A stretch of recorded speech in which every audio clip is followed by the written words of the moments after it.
ഈ തെരഞ്ഞെടുപ്പ് പ്രചരണത്തിൽ എന്ത് ധൈര്യത്തോടു കൂടിയിട്ടാണ് ഇത്തരം കഥാപാത്രങ്ങളെ രംഗത്തിറക്കുന്നത്?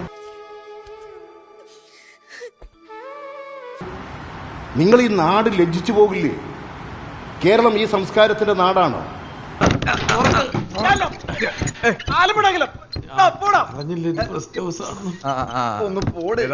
ഹൈക്കമാൻഡിന്റെ ഓർഡറാണ്, വെടി നിർത്തണം. എല്ലാം ജനങ്ങൾക്ക് വേണ്ടിയല്ലേ? തെറ്റുകളെ തെറ്റുകളായി കാണണ്ടേ?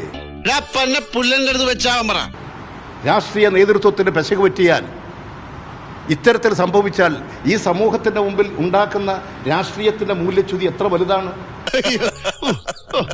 മനസ്സിലാക്കി കളഞ്ഞല്ല.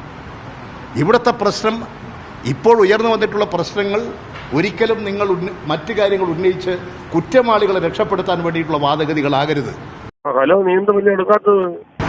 ഓരോ പ്രശ്നത്തെയും അതതിന്റെ വസ്തുതകൾ വെച്ചുകൊണ്ട് സമീപിക്കൂ. ഇവിടുത്തെ പ്രശ്നവും അതാണ്. ഏറ്റവും ഞെട്ടിപ്പിക്കുന്ന, കേരളത്തിന്റെ ചരിത്രത്തിൽ ഞെട്ടിപ്പിക്കുന്ന കാര്യം, ഇത്തരം ഒരു ആരോപണം വന്നാൽ പിന്നെ പാർട്ടിയിൽ ഉണ്ടാകില്ലെന്ന് മാത്രമല്ല, സമൂഹത്തിൽ നിൽക്കുമോ? എന്തുകൊണ്ടാണ് CPM-ന്റെ ഒരു MLA ഉണ്ട്, മുകേഷിന്റെ മോലെ ഹേമ കമ്മിറ്റി റിപ്പോർട്ടിൽ ബലാത്സംഗമായിരുന്നു. മുകേഷിനെ അറസ്റ്റ് ചെയ്തു. എന്നിട്ടും അദ്ദേഹത്തിന് ആ പദവിന്ന്, MLA പദവിന്ന് രാജിവെക്കാൻ അവർ വിട്ടില്ല, അവർ പറഞ്ഞിട്ടില്ല, അവർ ചെയ്യിച്ചിട്ടില്ല. എങ്ങനെയാണ് ജനങ്ങൾക്കിടയിൽ പിന്നീട് പ്രവർത്തിക്കാൻ സാധിക്കുക? ഇത് ഒരു കേസാണെന്ന് നിങ്ങൾ ധരിക്കണ്ട. വന്നിട്ടുള്ള കാര്യങ്ങളൊക്കെ കേൾക്കുമ്പോൾ ഇന്നലെ ചാനൽ ചർച്ചയിൽ പലരും മഹൽ വ്യക്തിത്വമുള്ള ആളുകൾ തന്നെ പറയുന്നത് കേട്ടു ഞാൻ.